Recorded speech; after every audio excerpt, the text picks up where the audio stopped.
सपने के जैसा as a doctor it's like a nightmarish experience to see कि 10-15 हजार लोग वहाँ इकट्ठे हैं। बिकॉज आजकल जो थोड़ी चल रही है वो ये कह रहे हैं कि 6 फीट भी काफी नहीं है, 10 या 14 फीट दो इंसानों के बीच में दूरी रहनी चाहिए। और लार्ज ड्रॉपलेट के अलावा वो स्मॉल फोमाइट से भी फैल रहा है जम। तो मेरे लिए तो ये देखना कि इतने सारे लोग एक साथ इकट्ठे हैं तब, जबकि हम ऑलमोस्ट इस बीमारी को काबू करने के बहुत नजदीक हैं, तो मेरे लिए बहुत ही सैड एक्सपीरियंस है। लेकिन एट द सेम टाइम जब लॉकडाउन करा गया था उस टाइम सरकारों का ये फर्ज बनता था कि वो इंतजाम प्रीएम्प्ट कर ले, यानी कि पहले से सोच ले कि अगर इतने लोग, अगर 70-80% लोग जो है अनऑर्गेनाइज सेक्टर में है, डेली वेजेस की संख्या इतनी ज्यादा है, तो उनको कौन खिलाएगा, वो कहाँ रहेंगे, उनका क्या इंतजाम होगा, उनके घर में राशन होगा कि नहीं, अगर वहाँ प्रेग्नेंट वुमेन है तो उनकी लेबर का जिम्मेदारी कौन लेता है, वहाँ बीमारी अगर कोरोना की अतिरिक्त होती है तो कौन उसकी जिम्मेदारी लेगा। तो ये प्रशासन, स्वास्थ्य विभाग, सरकारों की बेसिक जिम्मेदारी थी और इसको हम सेंटर पे नहीं छोड़ सकते। हमें लगता है ये सरकारों की जिम्मेदारी बनती है कि अपने इंतजाम को इतना पुख्ता करें कि ऐसी नौबत ही ना आए। और अखिलेश यादव क्या लिखते हैं, यूपी के हजारों लोग मुंबई से घर लौटना चाहते हैं। पूर्व मुख्यमंत्री लिख रहे हैं यूपी सरकार महाराष्ट्र और अन्य राज्यों में फंसे, आगे क्या है, यूपी के लोगों को निकाले। विदेशों से जब लोगों को लाया जा सकता है तो ट्रेन से गरीबों को क्यों नहीं लाया जा सकता। डॉक्टर यही बात आदित्य ठाकरे कह रहे हैं, यही बात अखिलेश यादव कह रहे हैं, डॉक्टर मेजर आशीष जिस पार्टी को रिप्रेजेंट कर रहे हैं, क्या यह करना अभी इस वक्त मुनासिब है कि हजारों लोगों को यहां से वहां पहुंचा दिया जाए अमिट लॉकडाउन?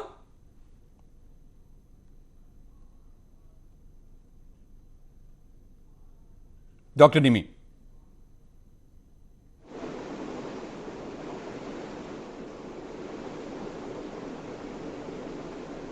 नहीं जा रही आवाज।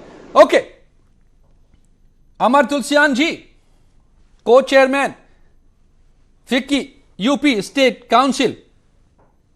अमर साहब, ये मसला तो हम बात करने के लिए आपके साथ ये आए थे। आज का मुद्दा हमने तय किया था कि आगे आने वाले दिनों में व्यवसाय पर कैसा असर पड़ेगा और कैसे रोजी रोटी को संभाला जाए, जीवन के साथ जीविका का क्या इंतजाम हो। मगर हम यहां देख रहे हैं कि हम तो जीवन ही बचाने में नाकाम हो रहे हैं, हम तो सड़कों पर छोड़ दे रहे हैं हजारों लोगों को।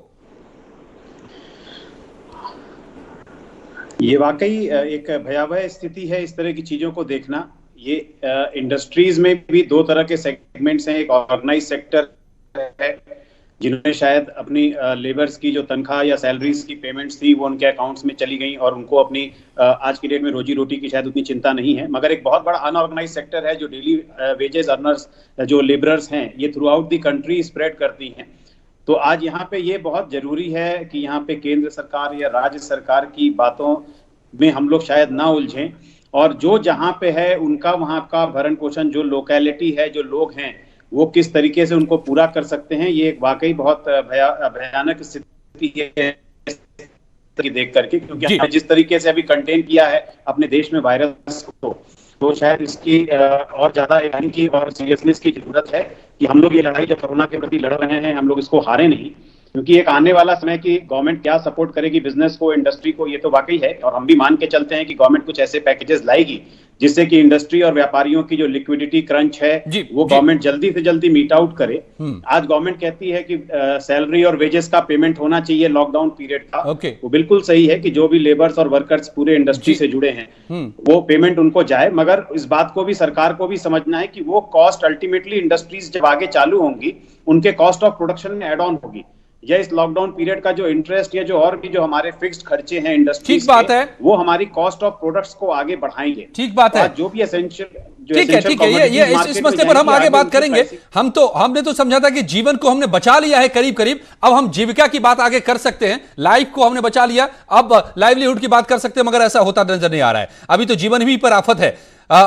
जैन साहब, आपसे मैं ये समझना चाह रहा हूं कि मुंबई में इतनी भीड़ जमा हो जाती है लॉकडाउन के बीच, जहां यूपी में 1 आदमी 4 आदमी नहीं इकट्ठे हो सकते कहीं पर, पूरे देश में कायदे से यह होना चाहिए, तो यह किसका फेलियर आपको लग रहा है?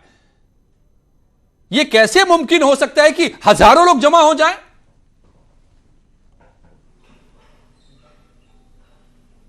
स्टेट गवर्नमेंट का फेल्योर कहूँगा, मुंबई पुलिस का फेल्योर कहूँगा कि वहाँ पर जब लॉकडाउन है सड़कों पर पुलिस फोर्स लगा हुआ है, उनके पास वायरलेस सेट्स भी हैं, उनके पास सारे संसाधन हैं, मोबाइल फ़ोन्स हैं, वहाँ पर भीड़ इकट्ठी नहीं होने देनी चाहिए थी।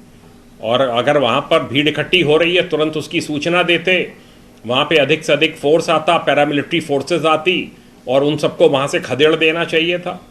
ये एक इंटेलिजेंस का भी फेलियर है और मैं समझता हूँ कि एक सॉफ्ट पैडलिंग महाराष्ट्र गवर्नमेंट कर रही है और ब्लेम कर रहे हैं सेंट्रल गवर्नमेंट को।